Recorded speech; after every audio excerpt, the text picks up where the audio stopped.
diejek Prabowo ini Prabowo itu, tapi saya tidak ragu-ragu. Untuk rakyat kita tidak ragu-ragu. Mulai tahun ini tiap sekolah akan terima 3. Berarti saya berharap akhir tahun ini tiap sekolah sudah ada 4 ruang kelas yang ada layar yang disebut layar pinter, karena dia memang pinter. Kita bisa gunakan interaktif. Mulai tahun ini setiap sekolah dapat bantuan 3 layar pintar. Nah, di akhir tahun 3 layar itu akan berubah menjadi 4. Mungkin yang satunya tambahan dari mana Pak ya? Mungkin maksud beliau begini. Jadi setiap sekolah di tahun ini tuh mulai dapat bantuan 3 layar pintar. Nah, sepanjang tahun mungkin ada tambahan 1 lagi, sehingga di akhir tahun itu minimal menjadi 4. Artinya yang lebih tepat itu bukan layar pintarnya, tapi sesuai dengan janji politik di masa-masa kampanyenya, yang harus pintar itu adalah guru-gurunya. Jadi diberikan latihan-latihan pengembangan kompetensi untuk guru, gajinya ditambah sesuai dengan janji politiknya. Dan sebenarnya saya yakin Pak Prabowo ini niatnya baik, sehingga beliau pun membuktikan itikat baiknya itu beberapa kali mencalonkan menjadi presiden, meskipun gagal terus mencoba dan akhirnya menjadi presiden.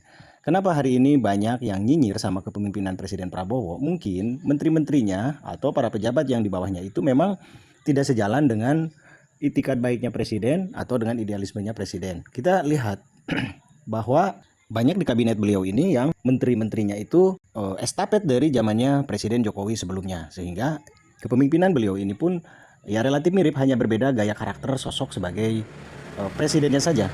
Sehingga kita melihat misalnya kesalahan-kesalahan yang disampaikan, kesalahan-kesalahan informasi yang disampaikan oleh para bawahannya itu mengakibatkan presiden itu salah berbicara, salah mengambil keputusan, bahkan mungkin salah mengambil kebijakan. Karena banyak pejabat-pejabat yang menyampaikan laporannya itu asal bapak senang atau ABS.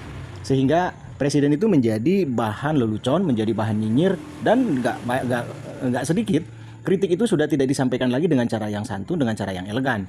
Banyak meme-meme atau karikatur-karikatur yang benar-benar menghina sosok presiden, bukan lagi sebagai sosok presiden sebagai fungsi. Bahkan ada yang menyampaikan kritik itu dengan tujuan menghina sosok pribadinya, bukan fungsinya sebagai presiden. Nah, cara-cara seperti ini tidak bagus dalam konteks menyampaikan saran, pandangan, atau perbedaan pendapat. Termasuk saya di beberapa hal banyak yang tidak setuju dengan gaya-gaya kepemimpinan dan kebijakan yang diambil oleh Presiden Prabowo.